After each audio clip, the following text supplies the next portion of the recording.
12 hours before I was set to walk down the aisle at the Empire, I found a marriage license hidden in my fiancé's desk. It bore his name and that of his shy assistant, dated exactly 1 month ago. I did not flee or weep. I simply wiped my tears, applied my darkest shade of red lipstick, and decided that tomorrow would not be a wedding, but a funeral for their entire existence. My name is Elena Vance, and I stood in the center of a living room that cost more than most people earned in a lifetime. The floor-to-ceiling windows of the penthouse offered a panoramic view of Central Park, which looked like a black void of trees against the glowing city skyline. It was 3 in the morning. The silence was heavy and suffocating, the kind of stillness that usually precedes a violent storm, though the weather forecast for my wedding day called for clear skies and unseasonably warm temperatures. Down the hall in the master suite, Julian Sterling was asleep. My perfect fiancé, the golden heir to the Sterling Dynamics empire, was passed out after a bachelor party that had undoubtedly involved too much aged scotch and expensive cigars. He looked like a fallen angel, his breathing rhythmic and deep, oblivious to the world. On the mahogany desk in his study, his leather briefcase sat like a dark sentinel. He never left it unlocked, but tonight, in his drunken stupor, he had been careless. I was not snooping for secrets when I approached the desk. I was looking for my vows. I had written them on sheer vellum paper and, in a moment of frantic organization, thought I had slipped them into the side pocket of his bag for safekeeping during the rehearsal dinner. I opened the clasp, which clicked softly in the quiet room. I felt around the silk lining, my fingers brushing against the smooth leather. Then, I felt a ridge. It was a seam that should not have been there. My architect's fingers, trained to find structural flaws in buildings, instantly recognized the discrepancy. It was a false bottom. I pried it open. Inside lay a sleek black envelope, sealed with wax but already broken. I pulled out the document. It was a standard marriage license, the kind issued by the city clerk. The groom's name was Julian Alexander Sterling. I expected to see my name next to his. I did not. The name printed in stark black ink was Mia Thorne. Mia, his executive assistant, the girl with the oversized glasses and the timid voice who always brought me chamomile tea when I visited the office and called me ma'am. I stared at the date. It was October 12th. My breath hitched in my throat. October 12th was the week Julian had flown to Dubai for a critical market expansion meeting. He had sent me photos of the skyline from his hotel room. I realized now those photos could have been downloaded from anywhere. He had not been in the Middle East. He had been at City Hall, pledging his life to his secretary.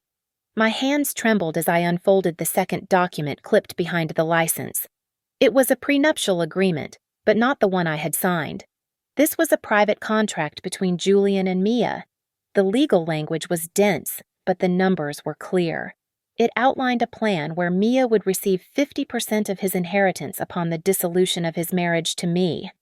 There was a specific clause about completing marital obligations. I was the obligation. I was the job he had to finish to unlock his trust fund. There was a small silver USB drive taped to the bottom of the contract. I plugged it into my laptop, my heart hammering against my ribs like a trapped bird. A folder titled Aspen popped up. I clicked it. Hundreds of photos flooded the screen. Julian and Mia in the snow. Julian kissing Mia by a fireplace. And then, the one that shattered me completely. Mia was wearing a wedding dress. Not just any dress. It was the exact vintage design I had shown Julian in a magazine 3 years ago. The one I had spent months tracking down for tomorrow. She was wearing my dream, laughing with her head thrown back, while my fiancé held her waist. I sank to the floor, the cold marble biting into my skin. 5 years. 5 years of building a life, of supporting him, of building my own reputation as a renowned architect just so I would look like the perfect Sterling wife on paper. It was all a facade. I was not the partner. I was the key to the vault. Julian needed a wife with a pristine background and social standing to satisfy his grandfather's will, and Mia with her checkered past, would never have been approved by the board. The urge to scream, to march into the bedroom and shake him awake, was violent. I wanted to tear the room apart.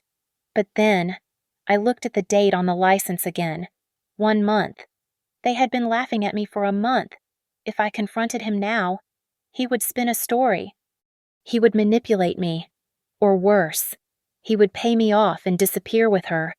I wiped my face. The tears stopped. A strange, icy calm settled over me, replacing the heat of betrayal. I ejected the drive, folded the papers, and slid them back into the hidden compartment. I locked the briefcase. When I stood up, Elena the victim remained on the floor. The woman who walked out of that study was someone else entirely. I looked at my reflection in the darkened window.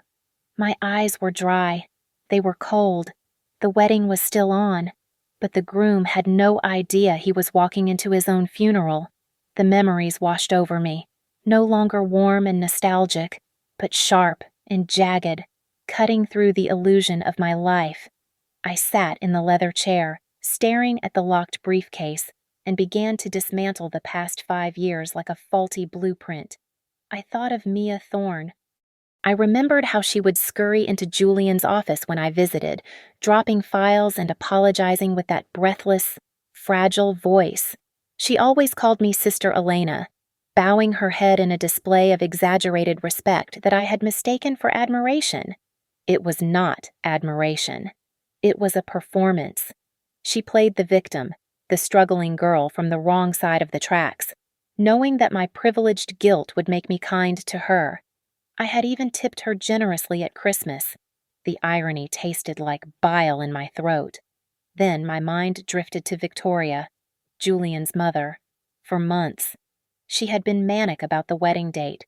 She had insisted, with a desperation that bordered on hysteria, that we marry before Julian's 32nd birthday. I had assumed she was just being a controlling matriarch obsessed with astrology or tradition. Now, the logic was terrifyingly clear. The Sterling Dynamics Trust Fund. I knew the rumors about Julian's grandfather being a rigid traditionalist. His will likely stipulated that for Julian to unlock his full inheritance and voting rights on the board, he had to be married by 32, but not just to anyone. He needed a wife with social standing, an impeccable reputation, and a lineage that screamed stability.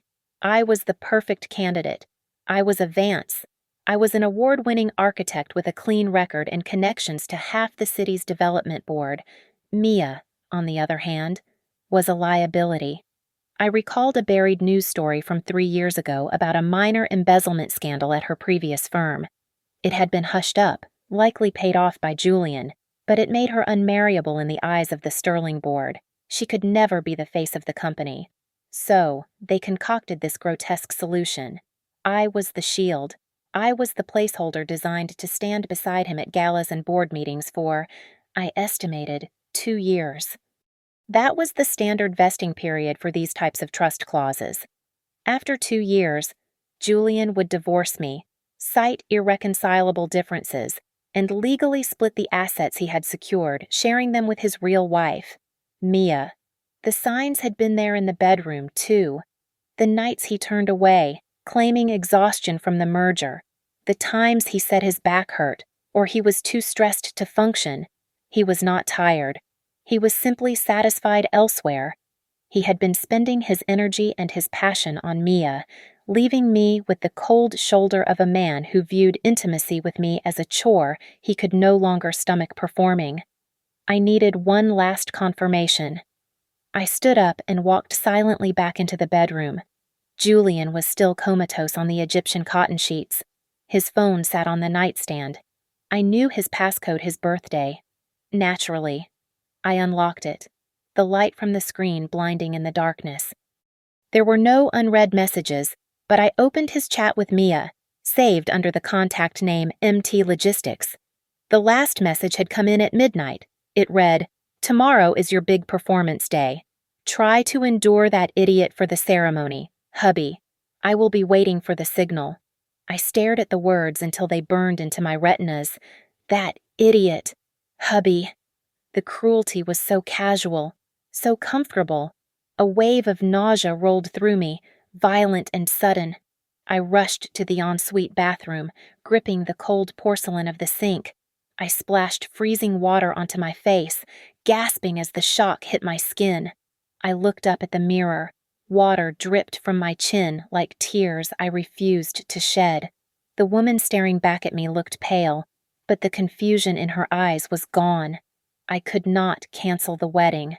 If I ran away now, if I caused a scene and left him at the altar, I would be the hysterical runaway bride. The media would spin it. Julian would play the heartbroken groom. He would gain sympathy, keep his position, and eventually bring Mia into the fold once the dust settled. Walking away would give him exactly what he wanted: freedom and the moral high ground. No, that was not an option. I needed a detonation. I needed to ensure that when the smoke cleared, there was nothing left of Julian Sterling's reputation to salvage. I grabbed a towel and dried my face with slow, deliberate movements. The victim had died in that bathroom. I walked back out into the penthouse not as a bride, but as a director. The script for tomorrow had changed, and I had a lot of work to do before sunrise. I pulled my phone from my robe pocket and navigated to a secure messaging app I had not used in 2 years. The contact name was simply Dante. He was a former cybersecurity prodigy who had once worked for Sterling Dynamics until Julian framed him for a data breach to cover up his own incompetence. Dante had lost his job, his reputation, and his home. If anyone in this city hated Julian Sterling as much as I did in this moment, it was him. I typed a single line. I have the nail for his coffin. Are you in? The 3 typing dots appeared instantly, followed by a simple yes. I sat down at the desk and established an encrypted connection. I uploaded every file from the USB drive, the high-resolution scan of the marriage license, and the photos of Mia parading around in my wedding dress. The upload bar crawled across the screen, green and steady. As soon as the transfer hit 100%, Dante sent a request for the venue details. The Empire Hotel. I typed back, Grand Ballroom. I need total control of the audio system and the main LED display.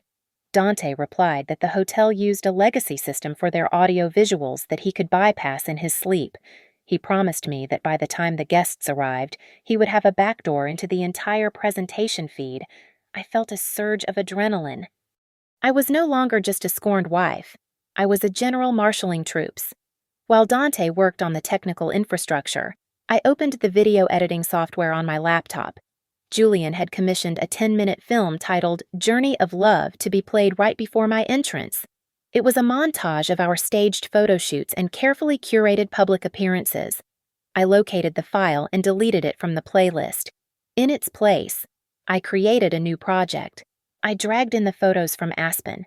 I synced the audio files of Julian's voicemails to Mia. I arranged the evidence with the precision of an architect drafting a blueprint, ensuring the narrative arc would deliver maximum shock. I wanted the silence in that room to be deafening. With the visual weapon loaded, I turned my attention to his finances. Julian was arrogant, and his arrogance made him sloppy. He maintained a joint account which he claimed was for household expenses, but I knew he used it to park liquid assets before moving them to offshore investments. He assumed I did not know the password because he had watched me fail to log in once 3 months ago. I had faked that failure. I logged in now, my fingers flying across the keyboard. The balance was significant, $2,400,000. I initiated a wire transfer. I moved every single cent into a numbered Swiss bank account I had opened years ago during a solo trip to Zurich. I confirmed the transaction. The balance on the screen dropped to 0. When he tried to buy Mia a celebratory breakfast after destroying me, his card would decline. I was about to close the laptop when an email notification popped up on his screen. It was a travel itinerary. 2 first-class tickets to the Maldives, departing tomorrow night. Passenger names Julian Sterling and Mia Thorne. He was taking her on my honeymoon. The audacity made my vision blur for a second, but I forced myself to focus. This was an opportunity. I needed Mia at the wedding. I needed her to be the physical embodiment of his betrayal. I went to my walk-in closet and pulled down a large box from the top shelf. Inside was a replica of my custom wedding gown, sent by the designer for fitting adjustments before the final lace was applied to the real one. It was nearly identical. I packed it carefully into a courier box. I found a sheet of Julian's personal stationery and a heavy fountain pen. I had spent years forging his signature on greeting cards he was too lazy to sign, so mimicking his handwriting was second nature. I wrote a short, frantic note. "Come take your place. It is time to go public." I sealed the box and logged into a premium courier service that offered 24-hour delivery. I scheduled a rush pickup for right now and a drop-off at Mia's apartment for 6 in the morning. She would wake up, see the dress, read the note, and her ego would do the rest. She would believe that Julian had finally chosen her over the business deal. The digital clock on the desk read 4:30 in the morning. The sun would rise soon. I had stripped him of his money, hijacked his event, and baited his mistress. I closed the laptop and lay down on the sofa, setting an alarm for 30 minutes. I did not sleep, but I closed my eyes, letting my heart rate slow down. I needed to be rested. I had the performance of a lifetime to deliver when the sun came up. The sun rose over Manhattan with an aggressive brightness that felt like a spotlight turning on for a stage play. I was already awake, lying still, waiting for the cue. At 7 in the morning, the bedroom door opened. Julian walked in carrying a silver tray with fresh croissants, fruit, and a single white rose. His hair was perfectly messy, his smile practiced to a degree that was almost terrifying. He looked like the prince every magazine said he was. He set the tray down and kissed my forehead. "Good morning, my beautiful bride," he whispered, his voice thick with a tenderness that almost made me retch. "Today is the beginning of our forever." I sat up and let my eyes fill with tears. I reached for his hand, squeezing it tightly. "It really is. Julian, I can hardly believe we made it here." He took my emotion for devotion, wiping a tear from my cheek with his thumb. It was a tear of rage, but he did not know the difference. While I nibbled on a strawberry, I watched his other hand. It was resting on his thigh, under the edge of the bed tray, tapping furiously on his phone screen. He was undoubtedly texting Mia, calming her down, promising her that this day was just a formality. I smiled at him, imagining the text message I had sent to her apartment, knowing she was waking up to her own false promise right now. The glam squad arrived at 8. Julian lingered in the doorway, instructing the lead makeup artist to keep my look natural. He wanted soft pinks and dewy skin. He wanted the blushing, innocent virgin. As soon as he left the room to take a call, I spun the chair around to face the mirror. "Ignore him," I told the makeup artist. "I want sharp contours. I want eyes that cut like glass. And I want the darkest, boldest red lipstick you have." She hesitated, then nodded, sensing the steel in my voice. When she was finished, I did not look like a blushing bride. I looked like a queen preparing to sign a death warrant. Shortly after, the door burst open and Victoria rushed in. Julian's mother was a woman who usually carried herself with ice-cold composure, but today she was vibrating with nervous energy. She was holding a velvet box. "Elena, darling, you look intense," she said, her eyes darting around the room as if checking for wiretaps. She opened the box to reveal a heavy diamond necklace. It was old, suffocatingly large, and felt more like a shackle than a gift. "This has been worn by Sterling brides for 4 generations. It symbolizes the weight of our legacy." I let her fasten it around my neck. It was cold against my skin. "Listen to me, Elena," she whispered, her grip lingering on my shoulders a second too long.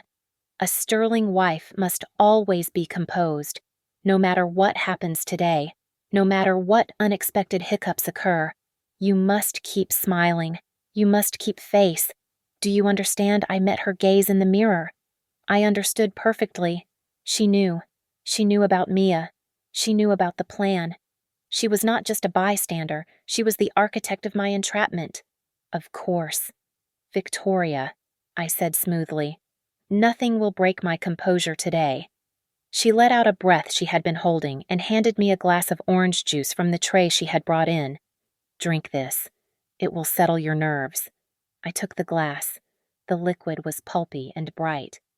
I suspected a mild sedative, something to keep me docile and pliable for the ceremony. I raised the glass to my lips but did not drink. When Victoria turned to yell at the stylist about the veil, I poured the entire contents into the potted fern beside the vanity. I feel so much better, I lied, setting the empty glass down. It was time to leave. I turned to Julian, who had returned to the room, looking impatient. I told him I wanted to ride to the hotel separately. I told him I needed a moment of solitude to collect my thoughts before the chaos, to preserve the magic of the first look at the altar. His relief was instantaneous. He masked it with a nod of understanding, but I saw the tension leave his shoulders. He wanted the car ride alone to call Mia. He wanted 20 minutes of freedom to manage his mistress before shackling himself to me. I love that idea, he said. I will see you at the altar. I walked out of the penthouse without looking back. I did not say goodbye to the walls that had housed my false happiness. I stepped into the waiting black sedan and gave the driver my instructions. I was not going to the bridal suite to sip champagne and giggle with bridesmaids. I directed him to the service entrance of the Empire Hotel. I was going to the audio-visual control room. The show was about to start, and I had a front-row seat, across the city, in an apartment complex that was far too expensive for an executive assistant's salary. The first domino in my sequence toppled over. I was not there to see it physically, but I knew Mia Thorne better than she knew herself. I knew exactly how the scene was playing out. The courier I had hired delivered the large box at 6 a.m. Mia would have been awake, pacing, consumed by jealousy, imagining me in the makeup chair. When she opened the box and saw the silk organza gown, a perfect replica of the one I was currently wearing, her heart must have stopped. She read the note I had forged. Come take your place. It is time to go public. To a rational person, this would scream of a trap. But Mia was not rational. She was a woman who had convinced herself that she was the heroine of a romance novel, kept apart from her true love by a wicked, wealthy witch. She saw the dress not as a suspicious object, but as a trophy. She believed that Julian had finally snapped, that he had chosen love over his grandfather's money, or perhaps he had found a loophole. She grabbed her phone to call him. In the control room of the Empire Hotel, Dante sat next to me, his face illuminated by the blue light of 6 monitors. He saw the signal from Mia's phone attempt to connect to Julian's. He pressed a single key. The call was blocked instantly. She is trying to reach him, Dante said, his voice flat and professional. I have diverted the signal. She thinks the line is busy. Perfect, I whispered. In Mia's mind, the busy signal was confirmation. She assumed Julian was already at the venue, dodging his mother and me, waiting for her to make her grand entrance. She did not hesitate. She stripped off her silk robe and stepped into the wedding dress. It fit her.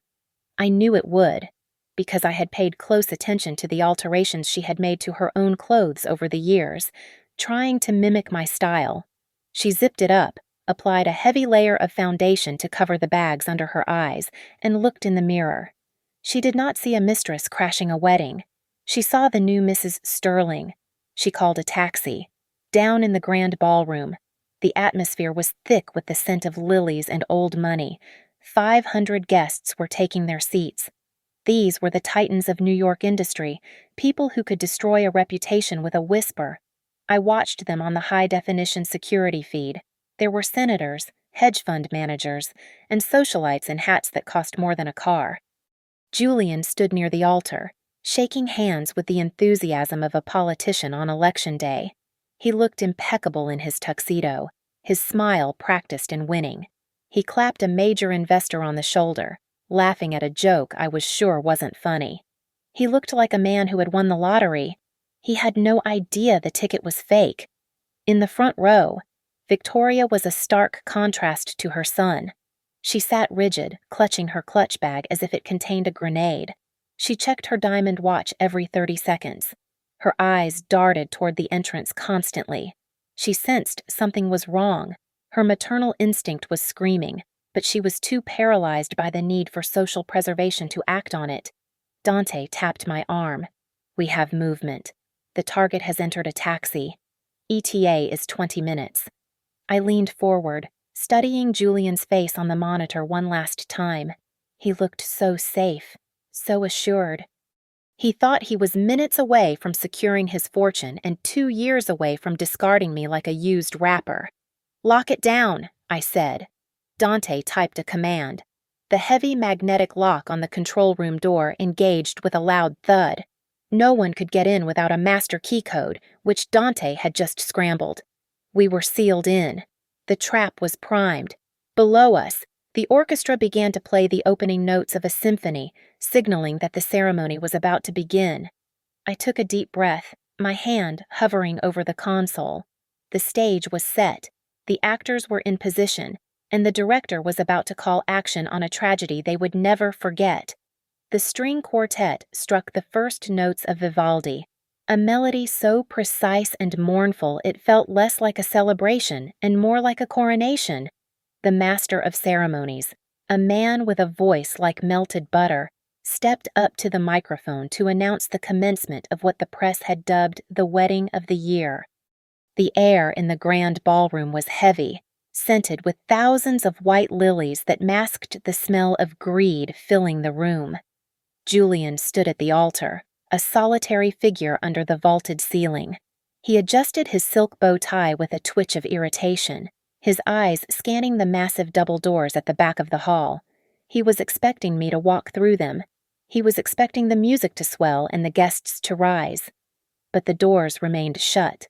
A murmur rippled through the crowd, a low wave of whispered speculation. The MC cleared his throat, a nervous sound amplified by the state-of-the-art speakers. "Ladies and gentlemen," he announced, his smile faltering slightly, "we have a slight change in the program. Before the bride makes her entrance, she has requested to share a special video tribute with her groom and her beloved guests." I watched Julian on the monitor. His shoulders dropped 3 inches. The tension vanished from his face, replaced by a look of smug indulgence. He turned to his mother in the front row and winked. I could practically hear his thoughts.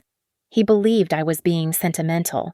He thought I had prepared a montage of our dates, a tearful declaration of my undying love that would bore the investors but secure his image as the adored husband.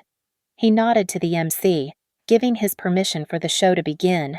A massive LED screen spanning 300 inches descended from the ceiling rafters. The crystal chandeliers dimmed, plunging the room into darkness. The only light came from the glowing screen, casting long, ghostly shadows across the faces of the 500 guests. Up in the control room, the air conditioner hummed. I picked up my glass of red wine, the liquid dark as blood in the dim light. I looked at Dante. His fingers were poised over the keyboard. "Start it," I said. The video began exactly as Julian expected. Soft piano music drifted through the speakers. Images of us walking in Central Park, laughing at a gala, and holding hands in Paris faded in and out. The audience cooed. It was the perfect fairy tale. I saw Julian cross his arms over his chest, his smile widening. He was safe. He was loved. He was winning. Then, the music warped. It was not a gradual fade, but a violent, screeching tear in the audio track that made several guests cover their ears. The screen glitched, pixels scrambling in a chaotic storm of static. The romantic image of us in Paris was shredded, replaced instantly by a grainy, high-contrast shot from a hidden camera. The location was unmistakable. It was our bedroom in the penthouse, but I was not in the frame. Julian was lying on the bed, shirtless, holding a glass of whiskey. Mia Thorne was tracing circles on his chest, her head resting on his shoulder. The audio was crystal clear, enhanced by Dante to cut through every corner of the ballroom. Julian's voice boomed out. louder than the music had been. "After I marry that idiot Elena, I will take her money and buy you a villa in France." The reaction was physical. A collective gasp sucked the air out of the room. It was followed by a silence so absolute it felt like a vacuum. On the screen, Julian laughed, a cruel, mocking sound that echoed off the walls. The Julian standing at the altar froze. His smile did not fade. It calcified. He looked like a statue, his eyes wide and unseeing, staring at his own betrayal projected 10 feet high. He did not move. He could not move. The truth had pinned him to the floor. The image on the screen shifted abruptly, cutting away from the bedroom to a static, high-resolution scan of a document. It was the marriage license I had found in his briefcase. The digital zoom was merciless. It panned slowly across the paper, magnifying the details until they loomed over the guests like a billboard. The names Julian Alexander Sterling and Mia Thorne were displayed in sharp, undeniable black ink. The camera focused on the date, October 12th, and held there for a long, agonizing second. Then, the overlay appeared. Massive, blood-red letters slammed onto the screen, pulsing with a slow, rhythmic beat. Bigamy. The word faded and was replaced by another accusation: fraudulent misappropriation of assets. The visual evidence changed again, this time to a series of bank statements. It was a slideshow of greed. The screen highlighted transfers from the Sterling Dynamics corporate accounts directly to boutiques, car dealerships, and luxury travel agencies, all tagged with Mia's name. A $70,000 invoice for a diamond bracelet, a $40,000 charge for a private charter to Miami. The boardroom was seeing their dividends being spent on a mistress. The reaction was instantaneous and violent. The polite silence of the upper class shattered. Shareholders and board members stood up, knocking over their gold chivalry chairs.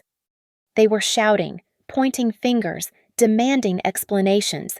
The chaos was a physical force. In the front row, Victoria saw the legacy she had ruthlessly protected turning into ash.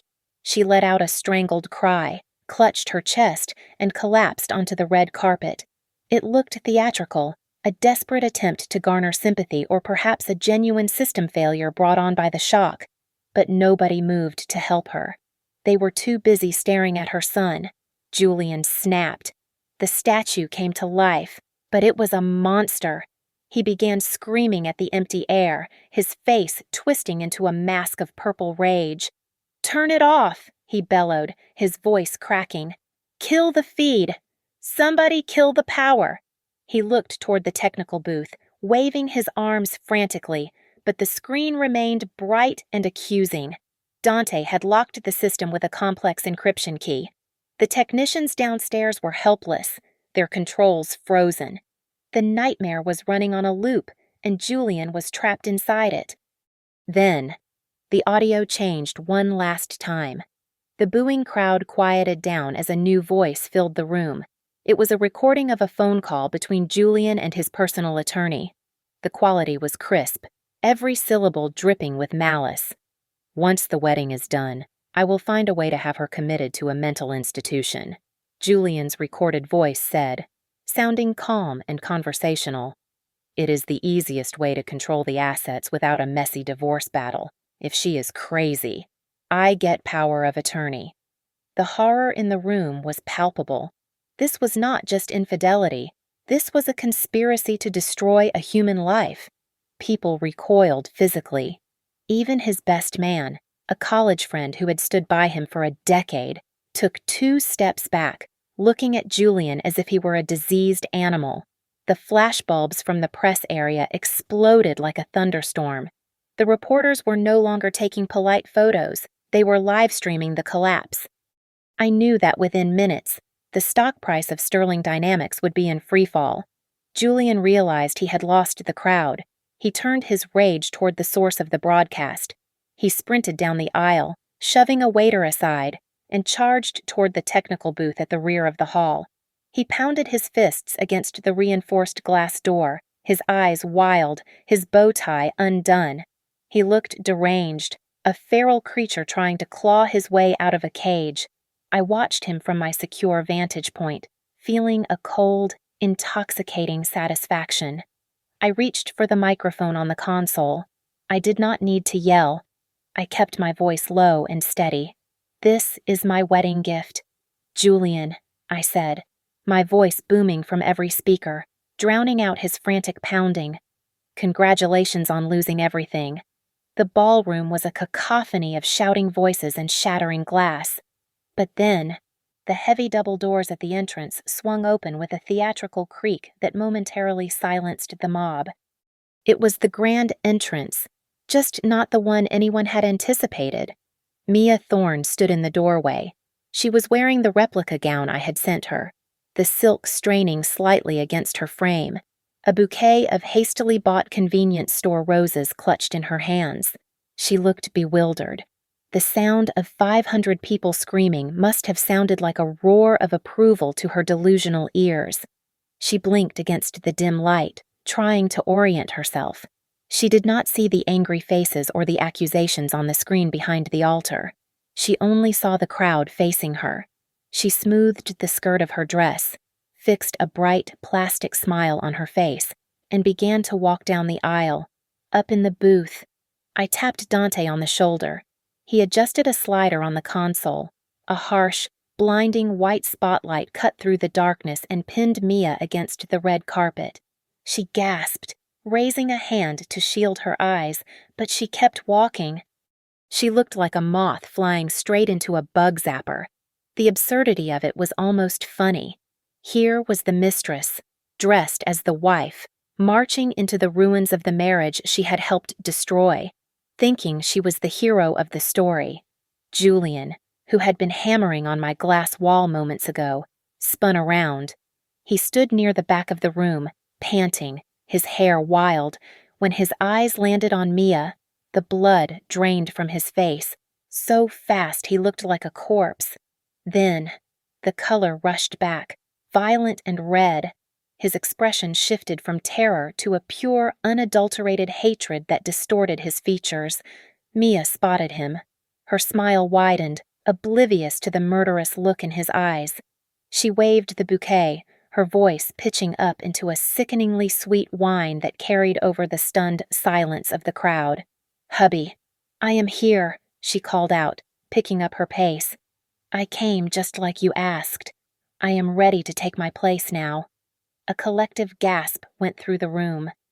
If anyone had doubted the video, if anyone had thought the recording was faked, those words were the final nail.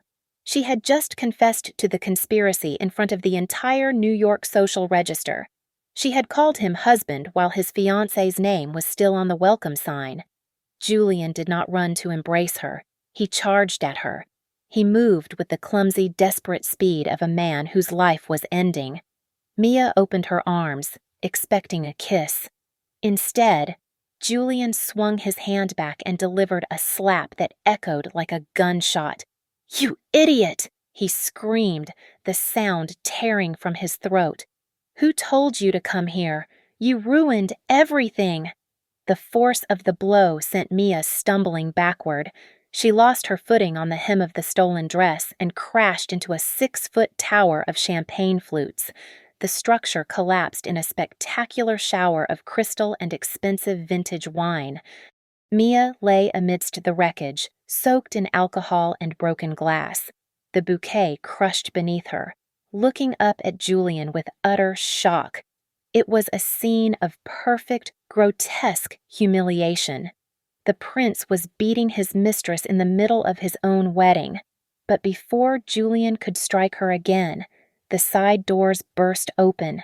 A squad of officers in tactical vests swarmed into the room. They were the Economic Crime Unit, armed with the dossier of embezzlement evidence I had forwarded to the district attorney 3 hours ago.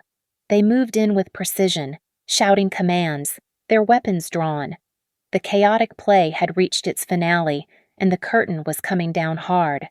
The lead detective stepped over the puddle of champagne and grabbed Julian by the shoulder. His voice was not loud, but it carried the weight of finality that silenced the remaining whispers in the room. He recited the charges with a monotonous precision that made them sound even more damning. He listed credit fraud, gross violation of marital laws, and the embezzlement of corporate funds. Every word was a hammer blow destroying the pedestal Julian had stood on for his entire life. Before Julian could even stammer a denial, a man in a charcoal gray suit stood up from the second row. It was Mr. Henderson, the chief executor of the Sterling Family Trust. He did not look at Julian with pity. He looked at him with the cold detachment of a man cutting off a gangrenous limb. He announced clearly that due to the gross violation of the morality clause inherent in the grandfather's will, all rights to the inheritance were immediately revoked. The trust was frozen. Julian was not just going to jail. He was going to jail as a pauper. The room erupted into a different kind of chaos. Phones were buzzing incessantly as the news hit the wire services. I watched the live ticker on the side monitor. The stock for Sterling Dynamics was in free fall, dropping 18% in the last 10 minutes. Major investors were already shouting into their phones, ordering their brokers to dump their shares before the opening bell on Monday. The empire was not just cracking, it was turning to dust in real time. Victoria, who had been feigning unconsciousness on the carpet, suddenly realized that playing dead would not save her. She scrambled to her feet, her carefully coiffed hair in disarray. She grabbed the arm of a senator she had known for 20 years, begging him to intervene, claiming it was all a misunderstanding. He peeled her fingers off his jacket with a look of utter disgust and signaled for security. 2 burly guards, men she had likely ignored for years, took her by the elbows and escorted her out. She kicked and screamed about her dignity, but she had none left. Mia was next. An officer pulled her up from the floor. She looked like a tragic clown.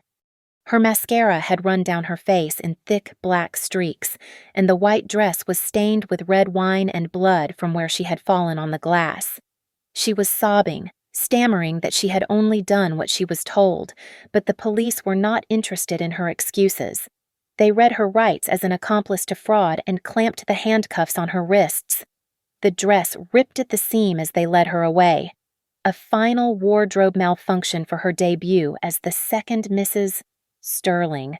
Julian was the last to be secured. As the metal cuffs clicked around his wrists, he stopped fighting. He stopped screaming.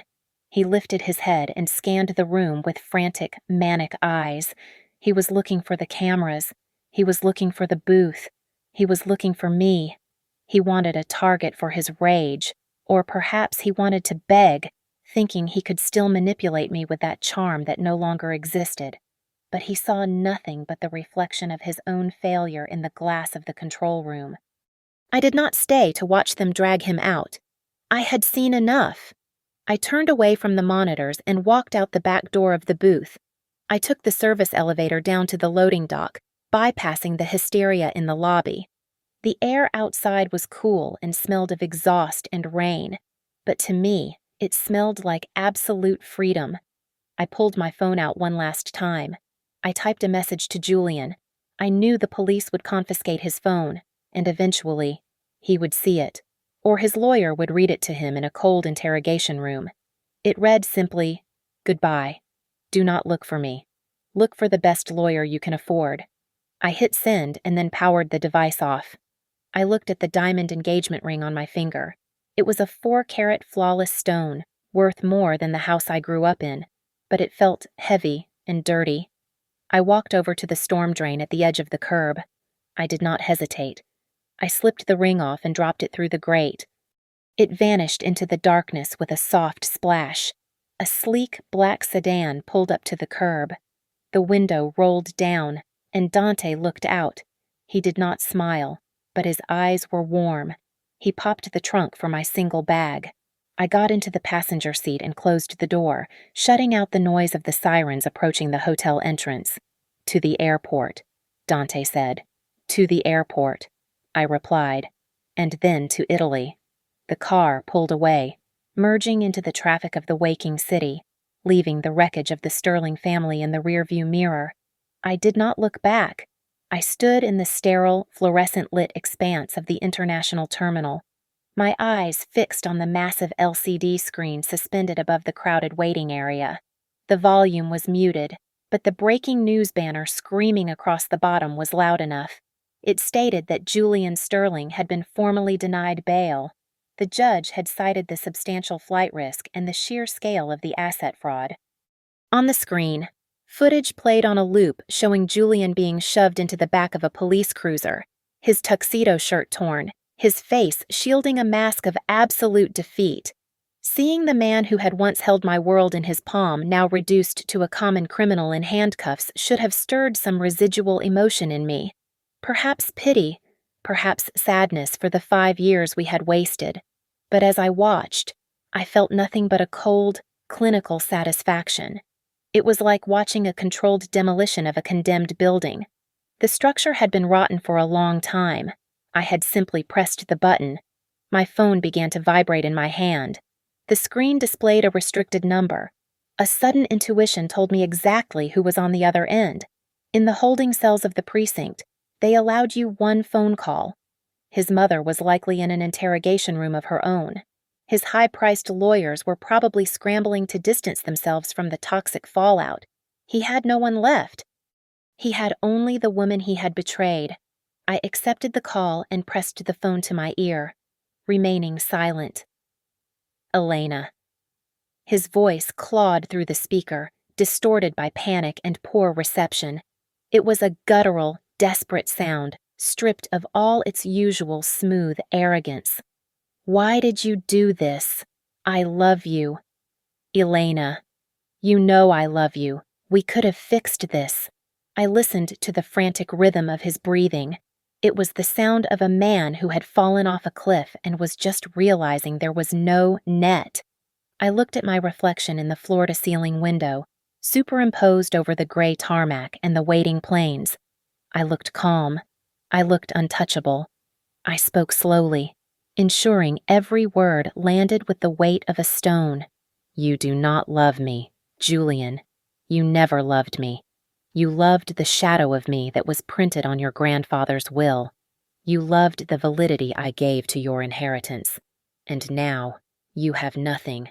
You are nothing. I did not wait for him to beg. I did not wait for his next lie. I pulled the phone away from my ear and tapped the red icon to end the call. With deliberate movements, I removed the case and popped out the SIM card.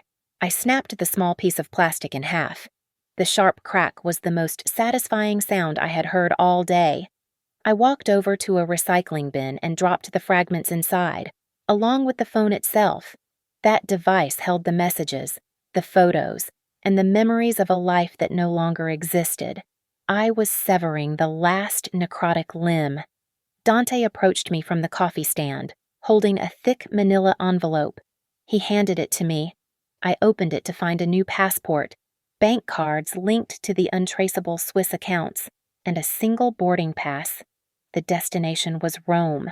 It was the city where I had always wanted to study classical architecture before I paused my dreams to build Julian's empire. Dante leaned in and shared the final piece of news he had just received from his contact at the district attorney's office. Mia had folded instantly. Faced with the threat of prison time, she had turned on everyone. She confessed to the conspiracy and handed over audio recordings she had secretly made of Victoria planning the fraud. She had thrown the entire Sterling family to the wolves to save herself. They were all going down. The legal battles would last for 10 years, draining every cent they had left. I looked out at the runway, watching a massive jet taxiing toward the sky. A profound sense of lightness washed over me, as if gravity had suddenly released its grip on my shoulders. I realized then that I did not need to stay in New York to watch the trial. I did not need to see Julian rot in a cell or watch Mia's mugshot splashed across the tabloids. Witnessing their misery was not necessary for my healing. True revenge was not about obsession. It was about indifference. The greatest punishment I could inflict on them was to forget they ever existed while I lived a life full of beauty and success. I turned to Dante and offered him a genuine smile. He nodded, understanding that this was where our paths diverged for now. He would stay to watch the fire burn. I was walking away from the ashes. I picked up my bag and turned toward the security checkpoint. I walked with my head high, my steps echoing on the polished floor. I was no longer a victim. I was no longer a wife. I was Elena Vance, and I was finally free. Thank you so much for listening to my story. Please comment below and tell me where you are listening from. I would love to connect with you and hear your thoughts on this revenge. Please subscribe to the Lily Revenge Stories channel, like this video, and smash that hype button to help this story reach even more people.